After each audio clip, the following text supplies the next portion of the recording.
नमस्कार दोस्तों, आज हमारे स्टूडियो में हमारे मेहमान हैं कोबरा मैन दीपक सेन, जो सांपों को ऐसे पकड़ते हैं जैसे बच्चा कोई टॉफ़ी। आज हम उनसे बात करते हैं, उनसे जीवन परिचय लेते हैं, कहाँ से आए हैं और यहाँ कैसे बस गए, अपना परिचय दें। नमस्कार, मेरा नाम दीपक सेन है और मैं उदयपुर का निवासी हूँ। बाड़मेर 2014 लास्ट में मैंने सुना था कि बाड़मेर एक जगह है, उससे पहले मैंने नाम नहीं सुना था, क्योंकि मुझे किसी ने बोला कि यहाँ एक पिवड़ा सांप पाया जाता है जो छाती पर बैठ के सांस के द्वारा जहर छोड़ता है। तो मैं देखने के लिए उत्सुक हो गया कि ऐसा कौन सा सांप है जो सांस के द्वारा जहर छोड़ता है, क्योंकि दुनिया में ऐसा कोई सांप तो है नहीं, अगर ये होता है तो एक रिकॉर्ड है। तो मैं उस चीज़ को जानने के लिए 2015 शुरुआत में मैं यहाँ पे आया और तब से लेके मैं अभी तक उसके बारे में खोज कर रहा था। सांप पकड़ना ये आपने कहाँ से सीखा, कब सीखा और क्यों सीखा? सांप पकड़ना वैसे मुझे काफ़ी साल हो गए, मैं बचपन से जो है इंटरेस्ट रखता हूँ। मुझे सांपों को जो है बचाना है, क्योंकि काफ़ी लोग जो है मार देते हैं। मेरे घर में ही सांप आया, वहाँ पे भी उसको मार दिया गया। मेरे गांव में सांप आया, उस समय भी मेरे सामने मार दिया गया। तब मुझे अच्छा नहीं लगता था कि यार सांप जो है आखिर निकल ही रहा था रास्ते से, उसने किया क्या? ना तो किसी को काटा, ना ही किसी को हमला किया, तो फिर उसको मारा क्यों? तब मैं छोटा था काफ़ी, तो मैं समझना चाहता था। फिर डिस्कवरी चैनल देखते थे तो धीरे धीरे उसमें ये बताया जाता था कि सांप को इस तरह से पकड़ा जा सकता है। क्योंकि हमने तो मारते हुए देखा है, भाई ऐसे मारा जाता है। भाई हमारे गाँव में या अंकल परिवार सब लोग यही सिखाते हैं, ऐसे मारते सांप को, सिर पे मारो मर जाएगा वगैरह। डिस्कवरी पे देखा तो अलग लगा कि यार ये तो बचाना सिखा रहे हैं कि इस तरह से पकड़ते हैं, और जब वो पकड़ सकते हैं तो मैं भी पकड़ सकता हूँ। तब मेरे को पता नहीं था कि जहाँ मैं रहता हूँ उदयपुर में, वहाँ पे भी कोई जो है वो सांप को बचाता है, पकड़ते हैं, सिखाते हैं। तो मैं ये समझता था कि फ़ॉरेन जाना पड़ेगा। तो मैं ये सोचता था कि मैं बड़ा होकर विदेश जाऊँगा, वहाँ जाके सीख के आऊँगा। तब उदयपुर में जो है चमन सिंह जी चौहान, उनसे मेरी मुलाकात हुई, परिचय हुआ। उसके बाद में मैं उनसे कंटिन्यू सीख ही रहा हूँ और आज भी मैं जब भी ज़रूरत पड़ती है उनसे सीखता हूँ। कहते हैं सांप बड़े जहरीले होते हैं, लेकिन अमूमन ये पाया जाता है कि सांप कई जहरीले होते भी नहीं हैं, लोग खाली डर जाते हैं। तो ऐसे सांपों के बारे में जानकारी दें जो जहरीले हैं। सबसे पहले तो मैं आपको ये बताना चाहूँगा कि दुनिया में जो है ऐसा कोई सांप नहीं है जो जहरीला नहीं है, लेकिन हर सांप जो है वो उतना जहरीला नहीं होता जिससे इंसान को कोई प्रभाव पड़े। जैसे 3 कैटेगरी होती है, हाईली वेनेमस, मिडिल वेनेमस और नॉन वेनेमस। 3 कैटेगरी जो है, इस कैटेगरी में अलग अलग सांप आते हैं। हमारे बाड़मेर में भी काफ़ी सांप पाए जाते हैं और पूरे भारत में देखें या वर्ल्ड में देखें तो अलग अलग सांप है। पर जो हर एक सांप है वो विष बनाने में सक्षम नहीं होता, यानी हाईली वेनेमस। हर एक के पास विष है, लेकिन वो उतना ही है जितना वो अपना शिकार कर सके, यानी अपना भोजन कर सके। तो जो हाईली वेनेमस जो कैटेगरी आती है, यही कैटेगरी जो है इंसानों को नुकसान पहुंचाती है, वो भी अपने बचाव में। अभी तक कितना टाइम हो गया और आपने कितने सांप पकड़े?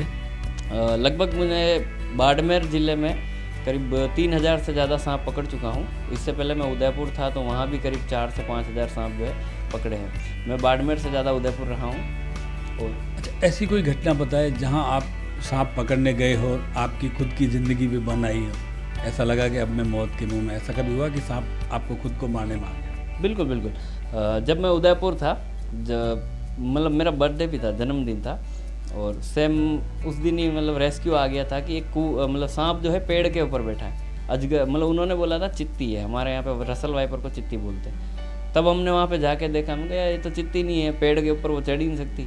तो जब वहाँ जाके देखा तो वो अजगर था, करीब 12 फुट लगभग वो अजगर था। तो जब मैं उसको पकड़ने के लिए ऊपर गया था, उसके बाद में क्या हुआ कि वो वहाँ से कूद के जो है बिना मुंडेर का कुआं, कोई बाउंड्री वगैरह नहीं होती, तो वो जो है उस कुएँ में चला गया। अब एक तो मन हो रहा था कुएं में क्यों उतरूं, जैसे लोग सब बोल रहे थे कि भाई जाने दो, अपने आप निकल जाएगा। जो मेरे गुरुजी थे वो भी बोल रहे थे चलो खुद ही निकल जाएगा, अंदर उतरने की ज़रूरत नहीं, क्योंकि वो दिख तो रहा ही नहीं था कि ऐसी जगह थी कि थोड़ा 10 फीट आगे जाके देखें, तब जाके 10 फीट आगे जाओगे तो खुद अंदर गिर जाओगे। तो मैंने किसी पेड़ के सहारे जाके देखा कि वहाँ पे देखा यार कुआं इतना गहरा है, ये निकलेगा कैसे, क्योंकि अंदर ऐसी कोई सीढ़ियाँ तो है नहीं जो चढ़ के आ जाएगा। तब मैंने कहा यार चमन जी अंदर उतरना पड़ेगा। वो बोले क्यों? मैंने कहा वो निकल ही नहीं पाएगा। वो बोले क्या बात कर रहा है? तो उन्होंने बोला तो उतरेगा, मैंने कहा उतर जाओ, क्योंकि वो मतलब थोड़े उम्र में है तो अभी इतना उनसे उतरा नहीं जाता। मैंने कहा ठीक है मैं उतर जाऊँगा। तब मतलब करीब 1.5 घंटे मेरे को लगे थे। मतलब कई बार हो रहा था, मैं उसको पकड़ने जाता हूँ वो और आगे चला जाता है, कई बार हमला कर देता है। तो अजगर क्या है, बाइट भी अच्छी लेता है, जहाँ काटता है वहाँ से मांस भी अच्छा मतलब खींच लेता है। तो अजगर के बारे में कहा जाता है वो पकड़ने पे पूरे शरीर को, जिस्म को लपेट के ख़त्म कर देता है सांप के साथ। नहीं, मतलब इंसान को देखा जाए तो मतलब घोट सकता है, जकड़ सकता है, बिल्कुल हो सकता है, पर इंसान जो अगर कोई छुड़वाने वाला हुआ अगर वो छुड़वा देगा तो ऐसी कोई समस्या नहीं है। मतलब दम घोट के तो कह सकते हैं भाई मर जाए, कोई हो सकता है बेहोश हो जाए, मरना तो संभव नहीं। साथ भी ऐसा होता बिल्कुल। जब मैं कुएं के अंदर उतरा, जब मैंने रेस्क्यू किया, तब उसका जब मैंने ग्रिप लिया, गर्दन पकड़ी, तो फाइनली 1.5 घंटा हो चुका था। तब मैंने सोचा आर या पार, मैंने कहा अब जो भी होगा देखा जाएगा, क्योंकि साम दाम दंड भेद जो भी लगाना था मैं अब लगा चुका, अब कुछ नहीं हो रहा, अब मेरे को जो है फाइनली आर या पार जो होगा देखा जाएगा। तब मैंने जो है उसकी ग्रिप ली तो उसने मेरा पूरा जो हाथ है पूरा यहाँ लपेट लिया शोल्डर तक। अब उसका वज़न भी काफ़ी था, लगभग मान के चले 20 किलो के लगभग उसका वज़न होगा। तो अब जब मेरे को एक हाथ से तैरना पड़ रहा, मेरा वेट भी है और पूरा पानी है नीचे, ज़मीन तो है नहीं, अब कितना गहरा है वो भी नहीं पता, क्योंकि लगभग 70 से 80 किलो मतलब फिट अंदर उतर चुका था। उसके बाद पानी कितना वो अपने को नहीं पता। देन उसने पूरा लपेट लिया, मैं जैसे तैसे करके मतलब 1.5 घंटे तक वैसे थक चुका था, क्योंकि कोई खड़ा रहने जैसी जगह थी नहीं। एक पत्थर था जिसके ऊपर बार बार जब थकता था लटक जाता, उस समय भी यही हुआ। फिर मैंने ऊपर से जब कट्टा मंगाया तो अब ये था कि अब मैं इसको अंदर डालूंगा कैसे, क्योंकि अगर इसको अंदर डालता हूँ तो मैं भी साथ में अंदर जाऊँगा, अगर ये पत्थर छोड़ा तो मैं भी अंदर डूब जाऊँगा। तो अगर गर्दन छोड़ देता तो हो सकता है वो मेरे को काट लेता, घायल कर देता, काफ़ी मतलब परेशानी हो सकती थी। लेकिन फिर मैंने जैसे तैसे मैंने कहा अब तो आ रही है पार, तो थोड़ा मैं भी पानी के अंदर चला गया और जैसे डूबने जैसी कंडीशन हो गई। तो उसके बाद भी मैंने उसको जो है उस कट्टे में डाल दिया। कट्टे में डालने के बाद रेस्क्यू करके ऊपर पहुंचाया। देन सुरक्षित मैं खुद भी जो है उसके बाद निकला। पहले मैंने कहा इसको ले जाओ फिर मैं निकलूँगा। अच्छा, अब मैं बात करें कि आप जिस मकसद से उदयपुर से बाड़मेर आए थे पीवना सांप के लिए, वो आपको यहाँ मिला, उसके बाद भी और कौन कौन से सांप आपको मिले और उनके बारे में क्या बताएं? पीवना के बारे में थोड़ा डिस्कस से बताएंगे उसके बारे में। हाँ, सबसे पहले तो मैं आपको ये बताऊंगा कि बाड़मेर में मतलब मेरे को अभी 6 साल हो चुके हैं। 6 साल से मैं ढूंढ ही रहा हूँ कि पीवना मिलेगा मिलेगा मिलेगा, मतलब एक उम्मीद थी, ठीक है। जबकि मैं 2017 में जाने वाला था कि मिल ही नहीं रहा, ऐसा कोई सांप होता ही नहीं है, मिल ही नहीं रहा। फ़ोन करता हूँ, लोग फ़ोन करते ही नहीं, सिर्फ कोबरा के लिए करते। लेकिन फिर भी जैसे जैसे मेरे को करीब यहाँ पे 11 प्रजातियाँ मिली अलग अलग, जिसमें पहले मेरे को अभी तक 2 ही प्रजाति जो है वेनमस, हाईली वेनमस मिली थी, कोबरा और अपना ये सो स्केल वाइपर। उसके बाद में Afro Asian sand snake, glossy bellied racer जिसको यहाँ गोरावा बोलते हैं, और साथ में कैट स्नेक आता है। 3 जो है सेमी वेनमस में आते हैं। उसके साथ ही नॉन वेनमस में रेड सेंट बो आ गया, कॉमन सेंट बो आ गया, ब्लाइंड स्नेक हो गया, थ्रेड स्नेक हो गया, ये सारे जो है नॉन वेनमस में। ऐसे करके मेरे को करीब 10 से 11 प्रजाति मिली। अब मेन टॉपिक था कि पीवना, ठीक है। मैं एक आस लगाए बैठा था। कल क्या हुआ कि कल की बात है कि जब मेरे को कॉल आया कि भाई किसी टाँके के अंदर, यानी पानी का टैंक, उसके अंदर जो है कोई सांप है, कोबरा, क्योंकि कोबरा के लिए बुलाते। तो मैं मतलब मन नहीं था, क्योंकि 70 किलोमीटर दूर जाना था। तो मैंने कहा जाऊँगा, फिर भी मैंने कहा यार टाँके में है, कितने दिन से बैठा है। उन्होंने बोला रात को ही आया। तो मैंने कहा ठीक है समय पर निकाल लेते। ऐसा करके मैं वहाँ पर गया। तो वहाँ पे करीब 1 किलोमीटर मेरे को चल के जाना पड़ा, क्योंकि पूरा रेगिस्तान था और चारों तरफ धोरे थे। जब मोटरसाइकिल या कोई वाहन वहाँ जा नहीं सकता। ऐसा करके मैं वहाँ पहुँचा तो मेरा जो पार्टनर है वो आगे साथ में चल रहा था। तो उसने जाके देखा, उसको भी समझ में नहीं आया ये सांप कौन सा है। मैं पीछे से अपनी मस्ती से आ रहा था, तो उसने बोला कि सांप जो है अंदर है। मैंने जब उससे पूछा कहाँ है, तो उसने बोला अंदर है। मैं अंदर के मतलब जब झाँक के देखा तो मेरे को लगा नहीं, मेरे को वही लगा वहाँ कोबरा, क्योंकि वो पानी के अंदर उल्टा करके बैठा था। मैं कहा ठीक है अंदर। तो मैं उनसे रस्सी वगैरह कुछ मंगा रहा था कि मेरे को कुछ डंडा वगैरह दो, मैं निकाल लेता हूँ। तो एकदम से मतलब वापस से याद आया, मैंने कहा कोबरा पे धारियाँ नहीं होती। तो एकदम से जैसे वापस झुक के अंदर देखा तो मतलब मैं इतना खुश हुआ कि 6 साल से मतलब जिस चीज़ को ढूंढ रहा हूँ आज वो मेरे को मिल गई। और मैंने मतलब बड़ी हड़बड़ाहट में उसको निकाला, मतलब खुशी के साथ में, इसको तो आज मैं लेके जाऊँगा, जाने नहीं दूँगा। ऐसा करके मैंने उसको जो है रेस्क्यू किया, बाहर निकाला, और उसके ऊपर जो भी मेरा खोज जो मेरे को चाहिए था कि ये क्या है नहीं है, स्केल्स काउंट करना वगैरह, सब मैंने किया। यहाँ पे प्रचलित है कि पीवना जो है वो लोगों के सीने पे बैठ जाता है रात को, फिर वो सांस छोड़ता है, फिर अंदर वो टॉन्सिल वगैरह होते हैं, गलगटे होते हैं, फिर सवेरे उसकी मौत हो जाती है। क्या ये सही? सबसे पहली बात तो बता दूँ कि दुनिया में ऐसा कोई सांप नहीं है जो सांस के द्वारा जहर छोड़ता हो, ठीक है। पीवड़ा जो है जिसको सिंडक्रेत बोलते हैं, ठीक है, सिंडक्रेत जो प्योर रात्रिचर सांप है, मतलब दिन में वो घबराता है, डरता है, बाहर नहीं आता, तो वो सिर्फ रात को ही निकलता है। अब रेगिस्तान है हमारे यहाँ पे, रेगिस्तान में क्या होता है कि जो रेत है वो जल्दी गर्म होती है और जल्दी ठंडी होती है। तो जब पीवड़ा रात्रिचर है वो रात को निकलेगा, रात को जब अपने भोजन की तलाश में निकलता है तो उसको ठंड लगती है, उसको सर्दी लगती है, क्योंकि ना तो वो गर्म सहन कर सकता है, ना ही वो ठंडा सहन कर सकता है, तो उसको नॉर्मल टेम्परेचर की उस समय वो निकलता है।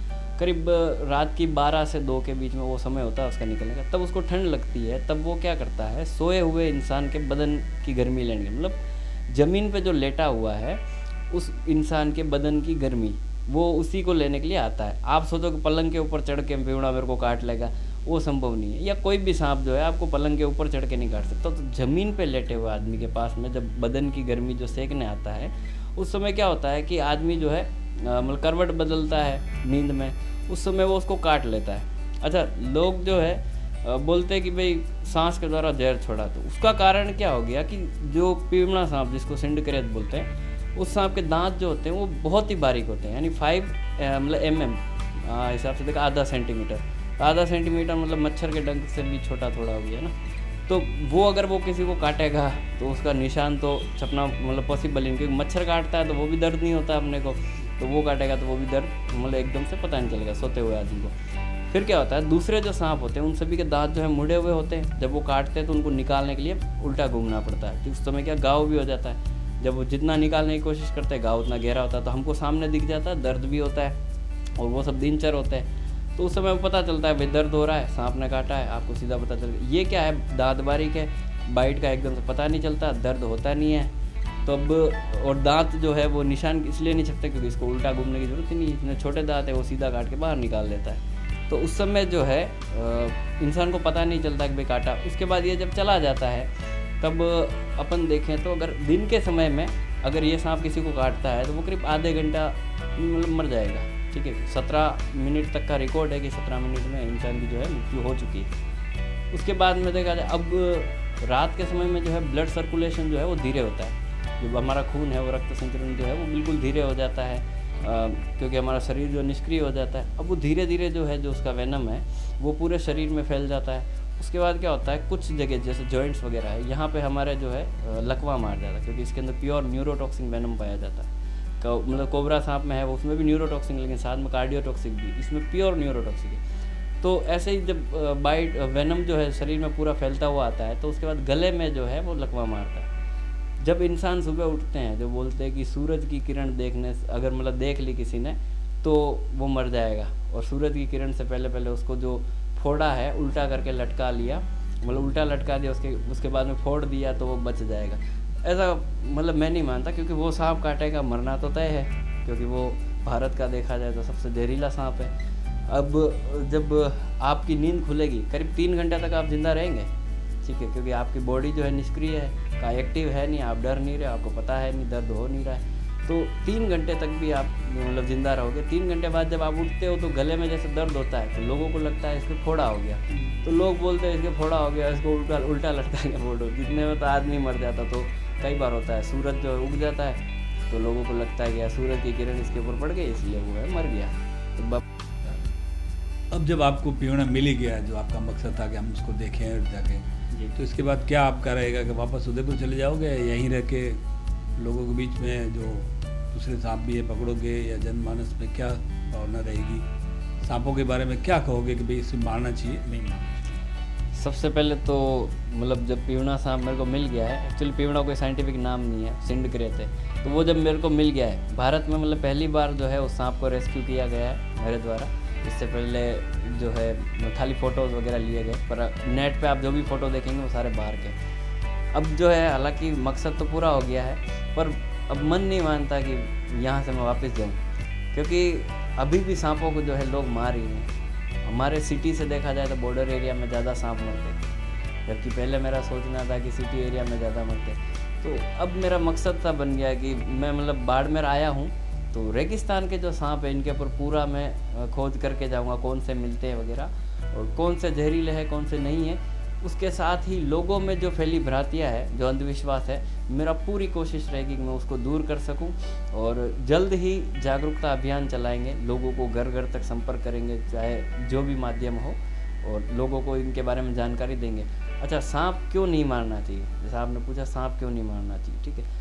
सांप, सबसे पहली बात, किसी भी तरह के सांप को मारना नहीं चाहिए, चाहे वो जहरीला हो या नहीं हो, क्योंकि वो आपके आबादी क्षेत्र या नज़दीक में सिर्फ अपना भोजन के लिए आता है और गलती से यानी कि अपने बचाव में काट लेता है। साथ ही अगर देखा जाए तो सांप जो है हमारे पर्यावरण का मतलब चक्र का जो है वो हिस्सा है, और ये हमारे चूहे वगैरह, छिपकली वगैरह, इन सबको कंट्रोल करता है, मेंढक को। अगर दुनिया में कोई एक चीज़ ज़्यादा हो जाती है तो आपको पता है पूरा चक्र है गड़बड़ हो जाएगा। एक किसी चीज़ का ज़्यादा होना मतलब हमारे लिए अच्छा नहीं रहेगा। तो क्या होता है, एक जानवर दूसरे जानवर को खाता है। अगर मैं किसी चीज़ को सोचूं कि मैं इसके लिए कुछ करूं, वो नहीं सकता, प्रकृति के भरोसे छोड़े तो ज़्यादा बेहतर है। अब ये जो है किसान हितैषी भी है, मतलब सांप जो है किसानों का दोस्त है, बहुत ही अच्छा दोस्त है, क्योंकि घर में अगर एक बोरी अनाज भी ज़्यादा आता है वो इसकी वजह से, क्योंकि हमारे चूहे जो है वो अनाज को नष्ट करते हैं। अगर आपने आपके घर में स्टोर भी कर रखा है तो आप देखेंगे चूहे जो है वो पूरा नुकसान कर देते हैं। दूसरे जो पक्षी है वो भी चूहे खाते हैं, बिल्ली भी चूहे खाती है, लेकिन अगर मान लीजिए